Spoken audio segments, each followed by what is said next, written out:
Muy buenas noches. Agradezco de antemano a todo el público, a los asistentes que están con nosotros, tanto de forma presencial como virtual, y sobre todo a la Asociación Mexicana de Patología Clínica, que me ha dado la oportunidad de presentarme en este foro. Voy a tratar de ser breve, los veo cansados y bueno, la hora no es para demás. Muy bien. Los tópicos que vamos a manejar, aunque es un tema muy amplio, lo vamos a tratar de resumir en 3 bloques. El primero va a ser el correspondiente a lo que es la enfermedad de Chagas como tal. El segundo va a ser en base a la tripanosomiasis americana en donadores de sangre, que es el objetivo principal del estudio que hicimos, y vamos a terminar con las conclusiones.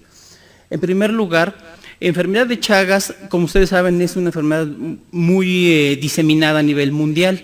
Es causada principalmente por un protozoo hematófago conocido como Trypanosoma cruzi. Sí, actualmente Trypanosoma cruzi está diseminado a nivel mundial, es endémico en América y se considera que desde el sur de Estados Unidos hasta la Patagonia, en Argentina y Chile, está prácticamente diseminado. México, por supuesto. Se considera que entre 8 y 10 millones de la población se encuentran afectados y están en riesgo más o menos unos 28 millones a nivel mundial. Vamos a ver más adelante las causas. Esta en México al menos se considera la primera causa de miocardiopatía que afecta principalmente a hombres, tanto de 30 a 50 años de edad aproximadamente. La OMS sí, la considera como una enfermedad tropical infecciosa olvidada. ¿Por qué? Principalmente maneja un efecto mediático a través de los laboratorios y todo, en lo cual la población afectada principalmente es la de escasos recursos, por lo tanto no representa o redunda en una investigación más profunda. Muy bien, hablando de enfermedad de Chagas, podemos remontarnos desde el año 4000 antes de Cristo, pues hay secuelas que se encuentran en momias peruanas y en momias chilenas de 2500 años de antigüedad. Pero aquí en México es hasta 1547 cuando Fray Bernardino de Sahagún, como ustedes lo conocen, es el que describe las primeras lesiones causadas por chinchillas o chinches en los indios, que así los manejaban, por supuesto, causando escorzor, ulceración, infección y todo. Pero no es sino hasta 1907 a 1909 cuando el doctor Carlos Chagas, conocido por todos, al cual debemos su nombre, es el que hace la investigación tanto del triatómino como de toda la epidemiología que conlleva la infección. En México, en el año de 1991 se hace un estudio tal vez el más importante que existe hasta ese momento, es la seroepidemiología de la enfermedad por la Dirección General de Epidemiologías de la Secretaría de Salud. En ella se revisan aproximadamente 60,000 muestras y se hace una evaluación prácticamente de lo que es en todo el país. ¿Cuál es la capacidad vectorial de esta enfermedad? Pues muy alta. El triatoma barberi es uno de los triatóminos más frecuentes a nivel nacional, ¿sí? Pero existen, como se puede ver en la diapositiva, muchas especies. Incluso hay un triatoma mexicana, la cual genera grandes problemas a nivel de la República en diferentes estados.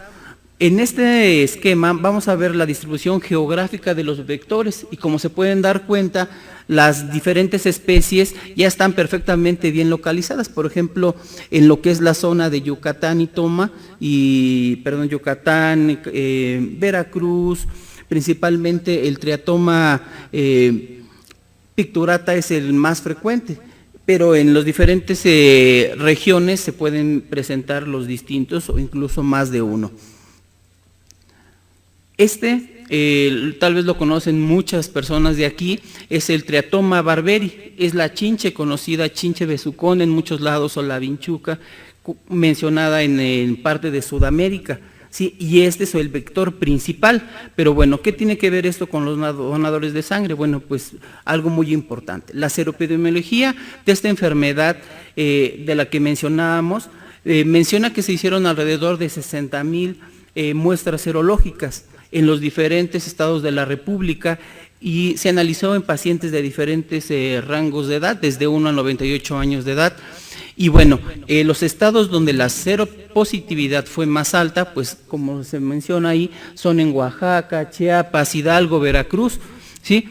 Y bueno, los factores de riesgo predisponentes, pues son los de la pobreza principalmente, ¿sí? Los materiales de construcción, paja, madera, cartón, zonas donde no hay energía eléctrica, parece irónico, pero es así, ¿sí? Obviamente todos escuchamos alguna vez historias donde al apagar la luz salen las chinches, ¿no? Entonces es muy frecuente porque cuando este tipo de condiciones se dan, la población se encuentra más en riesgo. En este esquema vamos a ver las diferentes regiones biogeográficas de México. Sin embargo, la distribución aleatoria en todos los estados es muy amplia. Podemos ver amplísimamente cómo se distribuye, sobre todo en el área del sureste, cerca al Golfo de México, y no podemos descartar la parte de occidente. Jalisco es uno de los estados donde la prevalencia es altísima, ¿sí? Y bueno, en este estudio, en 2004, podemos ver diferentes números. Por ejemplo, en lo que es Jalisco solamente se pueden mostrar alrededor de 3,000 casos, ¿sí? Y en el Distrito Federal alrededor de 250. Sin embargo, hay otros estados donde se pueden mostrar igualmente, como Zacatecas y Veracruz. ¿Cuál es el panorama de esta enfermedad en los bancos de sangre en México? Bueno, pues la prevalencia, según el estudio de Guzmán Bracho, es de entre 0.2 y 2.8% de la población. Estas medidas obligaron que en el año 2008 el Instituto Mexicano de Seguro Social hiciera o implementara las pruebas de serología para esta enfermedad en todos sus bancos de sangre, aprovechando de que bueno, sus bancos están centralizados y pueden hacer prácticamente todas las pruebas de forma centralizada, valga la redundancia, ¿sí? Y bueno, en muchos bancos, dependiendo la ubicación geográfica que se tenga, pueden tener una prevalencia incluso superior a la del VIH, hepatitis B o sífilis incluso. La Secretaría de Salud menciona que este tipo de pruebas, eso es hasta hace unas semanas que salió la nueva norma, se hiciera solamente en zonas donde se reside o zonas endémicas donde esta enfermedad es más frecuente. Y en los bancos de sangre privados, como el que represento, bueno, solamente se hacen el 54% de los casos, ¿sí? Sin embargo, como lo veremos más adelante, eso no excluye que se tengan que hacer las pruebas. Muy bien, en esta otra gráfica vamos a mostrar lo que es la prevalencia en algunos estados de la República, por ejemplo, como Puebla, Morelos, que incluso pueden ser un poco más altos, o Yucatán en 1.7. Muy bien. En este esquema vamos a mostrar la distribución por diferentes áreas de localización de los bancos de sangre. En los colores rojo vamos a ver donde la prevalencia es por arriba del 2%, ¿sí? Incluyendo varios estados, principalmente Oaxaca, Guerrero y parte de lo que es Chiapas. Y bueno, las enfermedades principales que se presentan como una infección crónica, pues radican principalmente en la cardiopatía chagásica. El 2% en megacolon y megaesófago en el último puesto. Sin embargo, no es descartable, sobre todo por la edad de presentación de estos casos. ¿Cuál es la morfología del Trypanosoma cruzi? Bueno, es un protista, ¿sí?, de la familia Trypanosomatidae, ¿sí?, que posee un flagelo y una mitocondria. Es un parásito básicamente intracelular y tiene 3 formas celulares principales. La primera es la forma reproductiva en células mamíferas, está compuesta por la amastigota, ¿sí? Esta es la forma principal de la infección en las células mamíferas. La epimastigota, forma reproductiva de invertebrados principalmente y que se pueden encontrar también en medios de cultivo. Y el tripomastigota es la forma infectante en la sangre de los mamíferos, ¿sí? Aquí podemos mostrar el ciclo completo y bueno, el ciclo vital Bueno, esta es una imagen de cómo se puede mostrar en el microscopio. Tal vez aquí más de uno hemos visto este tipo de parásitos intracelulares. El ciclo vital de este parásito se puede dividir en dos estadios, los que corresponden al vector principalmente y los que corresponden al ser humano, ¿sí? Iniciando principalmente por el triatómino, ¿sí? Que está dentro del intestino de la chinche, ¿sí? Una vez que pica y para consumir sangre del paciente, defeca cercanamente y eso hace que se pueda infectar el paciente. Posteriormente, este parásito entra en ciclo, ¿sí? Penetra en diferentes áreas, en diferentes tejidos, y de ahí se puede multiplicar por fisión binaria. Este parásito en este estadio puede infectar nuevas células y generar mayor infección. Y posteriormente este triatómido pasa a la circulación, donde espera ser transmitido nuevamente al vector mediante una nueva punción. Y con esto cerrar el ciclo como un epimastigote para poder volverse a reproducir en el intestino del vector y cerrar el ciclo. Las vías de transmisión principales de la enfermedad, pues ya dijimos, es vectorial. Sin embargo, la transfusional es una de las que nos compete en esta sesión, ¿sí? Sin embargo, trasplante de órganos, ¿sí? O la congénita son vías de transmisión que han cobrado mayor auge en los últimos años, y otras como incluso alimentos contaminados con materia fecal o chinches pueden también, nos han reportado casos en que pacientes se han infectado. ¿Cuál es el cuadro clínico de esta enfermedad? Bueno, lo podemos reducir básicamente en tres estadios: la fase aguda, la fase indeterminada y la fase crónica o asintomática.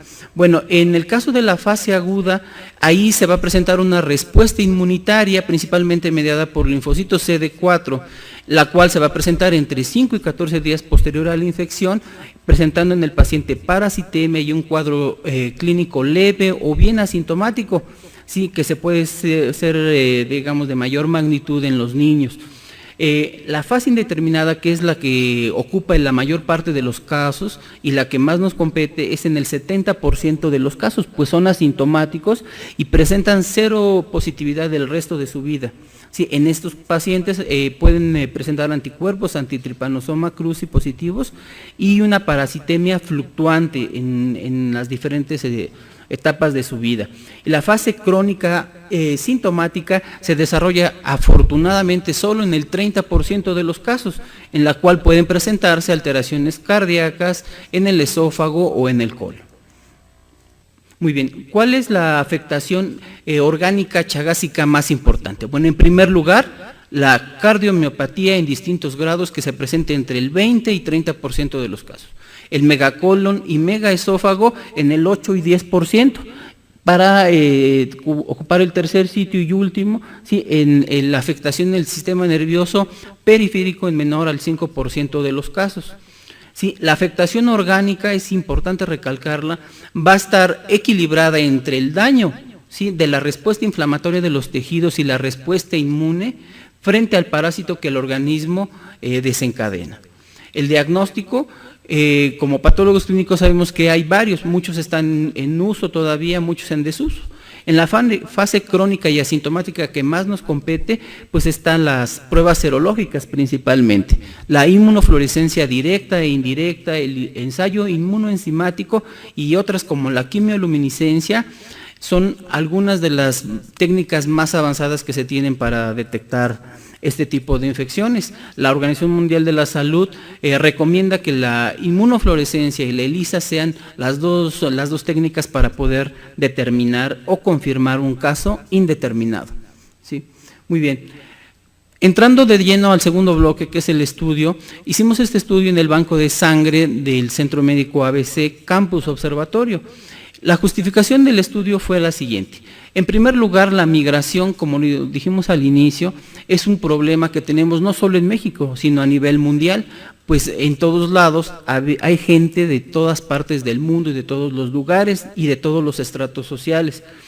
Número dos, el considerando que del 10 al 30% de los infectados pueden desarrollar una enfermedad crónica asintomática y esto representar un daño en su calidad de vida, supone que un paciente que requiere una transfusión sanguínea debe hacerlo con la máxima calidad que se pueda realizar para seguridad de él, así como disminuir la transmisión de esta enfermedad asociada a la transfusión sanguínea.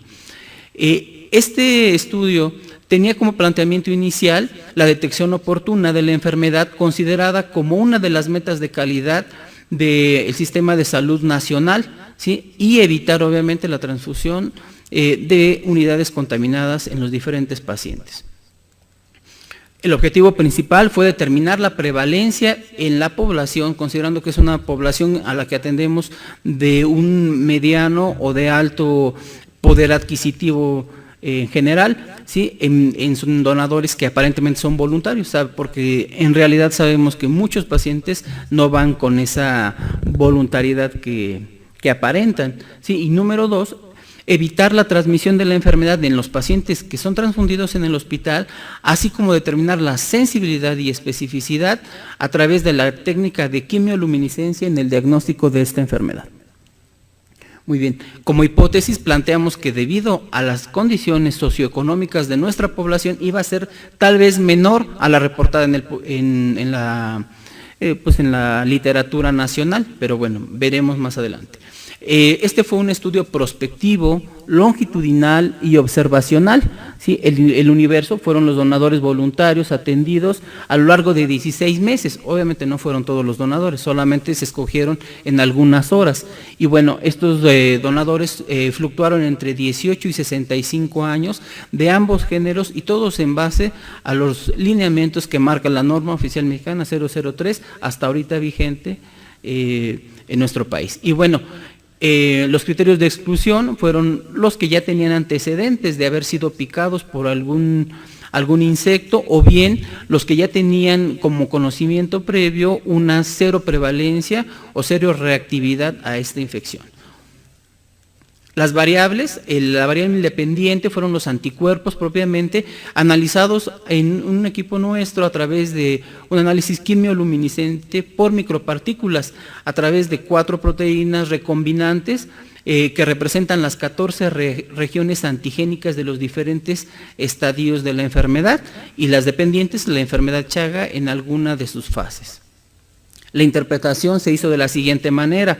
El equipo lee a través de unidades relativas de luz, por lo tanto, al hacer una calibración, determina 3 replicados y el punto de corte es el promedio de las mismas, indicando que una muestra no reactiva es la que se encuentra menor a 0.8 unidades relativas de luz, una indeterminada entre 0.8 y una reactiva por arriba de una unidad relativa de luz. ¿Qué resultados obtuvimos? Bueno, estos pacientes se captaron en alrededor de 16 meses, ¿sí? Se estudiaron 505 pacientes, el cálculo de la muestra se hizo en base a la prevalencia que tenemos en nuestro país reportada. Los tipos de productos captados en estos pacientes fueron mayormente sangre total para fraccionamiento en 443 casos, plaquetaféresis en 60 y eritroféresis en 6 pacientes. Y bueno, de estos pacientes el 93% fue por una donación de tipo familiar, es decir, de reposición. Sí, como todos sabemos, la donación en México, incluso catalogada por la OMS, es una captación prácticamente baja, muy por abajo del 25% de la población en base al consumo que se tiene comparado con otras partes del mundo. ¿Sí? El 74% fue hombres y el 25% fue mujeres. De estos pacientes, la distribución de sus lugares de orígenes fueron los siguientes. En esta tabla vamos a ver datos interesantes, porque aunque estamos en la Ciudad de México, la mayor parte, si bien fue del Distrito Federal con 313 casos y 162 del área metropolitana, algunos municipios aledaños del Estado de México, hubo alrededor de 30 pacientes que fueron de otros estados de la República, tales como Jalisco, Hidalgo, sí, Morelos, Puebla, Querétaro, Campeche y Coahuila. Entonces la distribución prácticamente fue hasta cierto punto homogénea. Y bueno, en el Estado de México 162 casos, y bueno, de estos pacientes, el 71 de ellos ya habían presentado una donación previa y 7 solamente de ellos había recibido una transfusión previa de esto. Bueno, los resultados, 0 positivos fue de 0 para nuestra población. Sí, estos resultados no nos convencieron de primera instancia, sin embargo, como lo vamos a ver más adelante, hicimos la validación a través del Instituto de Investigaciones Biomédicas de la UNAM. Como ustedes saben, la doctora Berta Espinosa es una de los líderes a nivel de la República Mexicana sobre el estudio de Chagas. Entonces hicimos un estudio de correlación a doble ciego, evaluando 45 muestras iniciales, obviamente tanto negativos, positivos, tanto fuertes como débiles. A través, la doctora, a través de los métodos de ELISA convencional y Western blot, hace sus determinaciones. Nosotros, como dijimos, lo hicimos a través de quimioluminiscencia. Estos fueron los resultados. El índice de correlación de capa general, bueno, tenemos 7 casos únicamente que nosotros pudimos detectar como negativos cuando ellas las representaban positivos, ¿sí? Y cuando se hace la correlación específicamente a los controles positivos débiles, obtenemos que solamente 4 de esos casos se le escapan al equipo. Sin embargo, el índice de correlación al evaluar todas las muestras se considera el índice de capa general de 0.69 y el índice de correlación para los positivos débiles de 0.75, considerando un valor, una fuerza de concordancia buena para ambos casos. Muy bien. La sensibilidad de esta prueba, en base a estos resultados, tenemos de 75% de las muestras y una especificidad del 100%, ¿sí? Por la técnica de quimioluminiscencia. Entonces, ¿cuáles son las causas que pueden explicar el 0% de nuestra población? Bueno, en primer lugar, que la población que estamos estudiando, a la que se hizo, pues sea una población distinta. En segundo lugar, en que pueda haber una variación estadística, muy cómoda para nosotros. Sin embargo, la prevalencia nacional promedio es de 1%, por lo tanto, la probabilidad de que sí hayan salido negativos nuestros pacientes es altísima. Y bueno, se descarta un error estadístico al existir una buena correlación a través del sistema de doble ciego. Esta correlación se extendió posteriormente, que ya nos ha reportado aquí, a 150 muestras adicionales con datos excelentes. De hecho, este es un estudio que está en publicación a través del Departamento de Biomédicas de la UNAM. ¿Qué podemos concluir de esto? Bueno, la prevalencia de la enfermedad de Chagas en la población estudiada, si bien es menor a la reportada en la literatura nacional, no descarta ni invalida los resultados que obtuvimos, ni tampoco impide que las recomendaciones a través de la Secretaría de Salud se sigan haciendo para poder hacer el tamizaje de cero reactividad. Y bueno, la sensibilidad y especificidad a través de la quimioluminiscencia utilizada, pues es adecuada para poder hacer la determinación de estos pacientes. No sé si tengan alguna duda. ¿Algún comentario, aportación o pregunta hacia el doctor Antonio Salas?